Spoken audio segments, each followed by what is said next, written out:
আসসালামু আলাইকুম ওয়া রাহমাতুল্লাহি ওয়া বারাকাতুহু। বিসমিল্লাহ ওয়ালহামদুলিল্লাহ ওয়াসসালাতু ওয়াসসালামু আলা রাসূলিল্লাহ ওয়া বা'দ।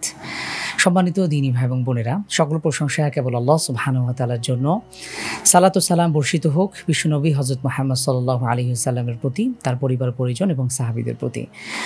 দর্শক, আমরা ইমাম নববীর 40 হাদিস সিরিজের আজকের নতুন আরেকটি দার্স নিয়ে হাজির হয়েছে। আলহামদুলিল্লাহ, আজকে আমরা দেখব ইনশাআল্লাহ আমাদের ধারাবাহিকতার 31তম হাদিস। আমরা ইতিপূর্বে মোট 30টি হাদিস দেখেছি একে একে, এবং আমরা বলতেই পারি যে 3/4 অর্থাৎ 4 ভাগের 3 ভাগ হাদিসই আমরা সম্পন্ন করেছি। 42টি হাদিসের মধ্যে আমরা প্রায় 30টি হাদিস শেষ করেছি, এবং আপনারা ফাঁকে ফাঁকে হয়তো পরীক্ষাও দিয়েছেন। তো আমরা আশা করব যে পেছনে যতগুলো হাদিস আমরা পাঠ করেছি এগুলোর অর্থসহ বোঝার চেষ্টা করা এবং সংক্ষিপ্ত ব্যাখ্যাগুলো আপনারা ভিডিও থেকে বারবার দেখার মাধ্যমে উপকৃত হতে পারেন ইনশাআল্লাহ। এবং ফাইনালি আমরা যেন সেখান থেকে আমাদের আমলের মধ্যেও বাস্তবায়ন করতে পারি, সেই চেষ্টা আমাদের থাকা উচিত। এই প্রত্যাশা নিয়ে আমরা আজকের হাদিস শুরু করছি ইনশাআল্লাহ। আমাদের আজকের হাদিসের বিষয়বস্তু হলো দুনিয়ার প্রতি বিরাগ ভাজন হওয়ার ব্যাপারে, অর্থাৎ দুনিয়ার প্রতি যে ভালোবাসা বা মোহ রয়েছে এখান থেকে কিভাবে আমরা বেঁচে থাকতে পারি এবং এর মাধ্যমে আমরা মহান আল্লাহ সুবহানাহু ওয়া তাআলার সন্তুষ্টি এবং তার ভালোবাসা আমরা কামনা করতে পারি, এই প্রসঙ্গে আমরা আমাদের আজকের হাদিসটি। প্রথমে আমরা হাদিসটি একবার পাঠ করি ইনশাআল্লাহ। عن أبي العباس سهل بن سعد الساعدي رضي الله عنه قال جاء رجل إلى النبي صلى الله عليه وسلم فقال يا رسول الله دلني على عمل إذا عملته أحبني الله وأحبني الناس فقال ازهد في الدنيا يحبك الله وازهد فيما عند الناس يحبك الناس। হাদিসটি ইবনে মাজাহ বর্ণিত হয়েছে, 4102 নম্বর হাদিস, এবং অন্যান্য রাওয়াতে বর্ণিত হয়েছে। দর্শক, আপনারা আমাদের শিরোনাম থেকে বুঝতেই পারছেন যে হাদিসটি দুনিয়ার প্রতি বিরাগ ভাজন এই ব্যাপারেই মূলত হাদিসটি রাসূল সাল্লাল্লাহু আলাইহি ওয়াসাল্লাম ইরশাদ করেছেন। হাদিসের বর্ণনাকারী বা রাবি হলেন আবুল আব্বাস সাহল ইবনে সাদ রাদিয়াল্লাহু আনহু। তিনি বলছেন যে রজুলুন, একজন ব্যক্তি আল্লাহ রাসূল সাল্লাল্লাহু আলাইহি ওয়াসাল্লামের কাছে আসলেন।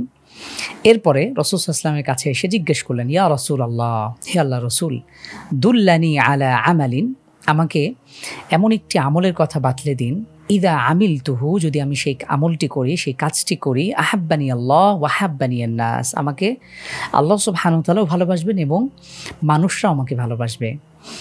দর্শক, এই প্রশ্ন থেকে আমরা বুঝতে পারি যে সাহাবী রাদিয়াল্লাহু আনহুম আজমাইন তারা সবসময় আল্লাহর ভালোবাসা কামনা করতেন এবং এই জন্য তারা উদ্গ্রীব থাকতেন। সরাসরি রাসূলুল্লাহ সাল্লাল্লাহু আলাইহি ওয়াসাল্লামের কাছে এসে এই প্রসঙ্গে একজন সাহাবী প্রশ্ন করলেন। পাশাপাশি মানুষের ভালোবাসা, এটা আমাদের স্বভাবজাত, আমরা প্রত্যেকেই চাই মানুষ আমাদেরকে ভালোবাসুক। তো রাসূল সাল্লাল্লাহু আলাইহি ওয়াসাল্লাম এই প্রশ্নের উত্তরে জানিয়ে দিলেন, ইজহাদ ফিদ দুনিয়া, তুমি দুনিয়াতে বিরাগতা অর্থাৎ অনুরাগী হবে না দুনিয়ার প্রতি তুমি মোহগ্রস্ত হবে না, দুনিয়াতে তুমি জুহুদ অবলম্বন করবে। ইউহিব্বুকাল্লাহ, তাহলে আল্লাহ সুবহানাহু ওয়া তাআলা তোমাকে ভালোবাসবেন। দ্বিতীয়ত নবীজি সাল্লাল্লাহু আলাইহি ওয়াসাল্লাম ইরশাদ করেছেন, ওয়াজহাদ ফিমা ইনদান নাস, এবং মানুষের কাছে যা কিছু রয়েছে সেগুলো থেকে তুমি বেঁচে থাকো, সেগুলো থেকে তুমি বিরত থাকো, এগুলোর প্রতি তুমি অনুরাগী হও না, তুমি এখান থেকে বিমুখ হও, তাহলে ইউহিব্বুকান নাস, তাহলে মানুষরা তোমাকে ভালোবাসবে। দর্শক, প্রথম অংশে আমরা দেখতে পাচ্ছি যে দুনিয়ার প্রতি ভালোবাসা, আমরা যদি দুনিয়ার এই ধোঁকা থেকে মোহ থেকে যদি বেঁচে থাকতে পারি, দুনিয়ার প্রতি যদি খুব মাত্রায় অনুরাগী না হয়ে পড়ি, তাহলে আল্লাহ তাআলা ভালোবাসবেন। এখানে আমরা বুঝলাম যে দুনিয়ার প্রতি যে আমাদের ভালোবাসা এটা আসলে স্বভাবজাত। আমরা দেখি রাসূল সাল্লাল্লাহু আলাইহি ওয়াসাল্লাম ইরশাদ করেছেন যে শেষ জামানায় মানুষের মুসলিমদের সংখ্যা অনেক বেশি হবে, কিন্তু তারপরেও মুসলিম সংখ্যাধিক্য হবার পরেও বিপরীতে কুফফাররা তারা একতাবদ্ধ হবে এবং মুসলিমদের বিপরীতে তারা কাজ করবে। এই কথা শুনে সাহাবী রাদিয়াল্লাহু আনহুম আজমাইন তারা প্রশ্ন করলেন, ইয়া রাসূলুল্লাহ, সে সময় কি মুসলিমদের সংখ্যা কম হবে? তখন রাসূলুল্লাহ সাল্লাল্লাহু আলাইহি ওয়াসাল্লাম বলেছেন, বাল আনতুম ইয়াউমা ইযিন কাসীর, তোমরা সংখ্যায় কম হবে না বরং বেশি হবে, কিন্তু তারপরেও তোমাদের ব্যাপারে কাফেরদের অন্তর থেকে আশঙ্কা বা ভয় উঠিয়ে নেওয়া হবে, তোমাদেরকে কাফের আর ভয় করবে না, সেই সাথে তোমাদের অন্তরে আল্লাহ তাআলা ওয়াহান ঢুকিয়ে দেবেন। সাহাবীরা প্রশ্ন করলেন, ইয়া রাসূলুল্লাহ, ওয়াহান কি জিনিস? নবীজি সাল্লাল্লাহু আলাইহি ওয়াসাল্লাম তখন উত্তর দিয়েছিলেন, হুব্বুদ দুনিয়া ওয়া কারাহিয়াতুল মাউত, দুনিয়ার প্রতি ভালোবাসা, দুনিয়ার প্রতি মোহগ্রস্ততা এটি, এবং মৃত্যুকে পছন্দ করা, এই দুটি জিনিস হচ্ছে ওয়াহান, এবং এই বিষয়টি থাকার ফলে আমরা আসলে একটা পরাজিত জাতিতে পরিণত হব।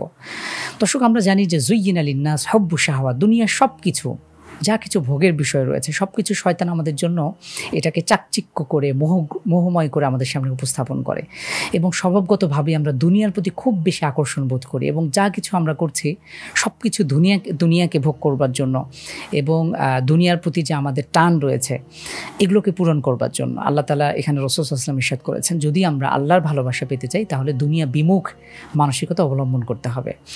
রাসূল সাল্লাল্লাহু আলাইহি ওয়াসাল্লাম বলেছেন, কুন ফিদ দুনিয়া কাআন্নাকা গরীব ওয়া আবিরু সাবিল, দুনিয়াতে তোমার অবস্থা এমন হওয়া উচিত যেন তুমি ক্ষণিকের জন্য একটা অপরিচিত ব্যক্তির মতো তুমি পৃথিবীতে এসেছো, অথবা ওয়া আবিরু সাবিল, তুমি মুসাফিরের মতো জীবনযাপন করছো। একজন ব্যক্তি যখন সফরে যায় বা আমরা দূরবর্তী কোনো জায়গায় যাই শর্ট টাইমে অথবা 1 সপ্তাহ 10 দিনের জন্য, তখন কিন্তু আমরা খুব বেশি প্রস্তুতি নিই না। আমরা খুব গুটি কয়েক কাপড় চোপড় নেই, সামান্য কিছু হয়তো টাকা পয়সা নিই। আমাদের মনে হয় যে আমরা পুনরায় ফিরে আসবো। আমরা তো যেখানে যাচ্ছি সেখানে চিরদিনের জন্য যাচ্ছি না। আমাদের প্রস্তুতিটাও যেমন শর্ট থাকে, সফরটাও তেমনি শর্ট হয়। রাসূলুল্লাহ সাল্লাল্লাহু আলাইহি ওয়াসাল্লাম বলেছেন, তোমাদের অবস্থাটাও দুনিয়াতে ঠিক এমনই হওয়া উচিত যেন তোমরা খুব ক্ষণিকের একটা সফরের মধ্যে রয়েছো, অথবা তোমরা একজন অপরিচিত ব্যক্তির মতন।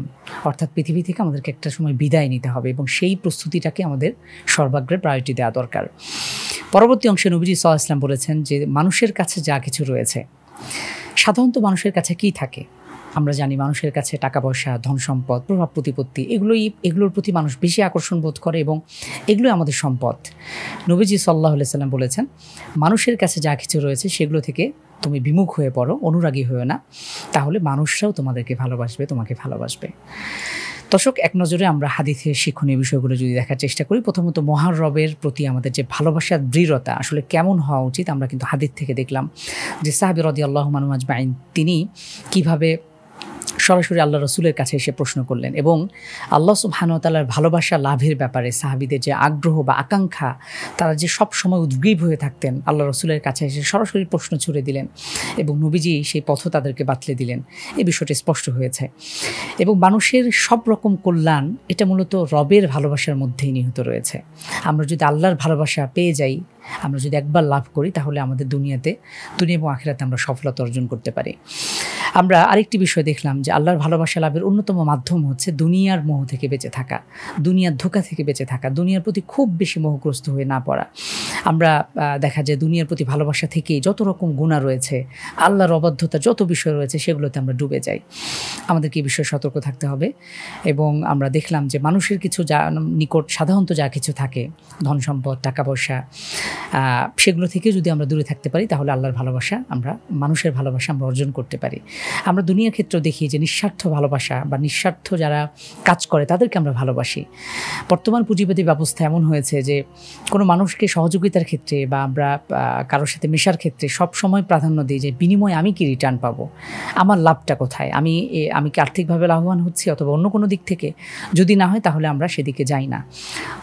কিন্তু নবীজি সাল্লাল্লাহু আলাইহি ওয়াসাল্লাম এখানে যে বিষয়টি আমাদেরকে ইঙ্গিত করেছেন, আমরা যা কিছুই করি না কেন সেটা যেন নিঃস্বার্থ হয়, আল্লাহ সুবহানাহু ওয়া তাআলার সন্তুষ্টির জন্য হয়, তাহলে আমাদের জন্য কামিয়াবি বা সফলতা রয়েছে।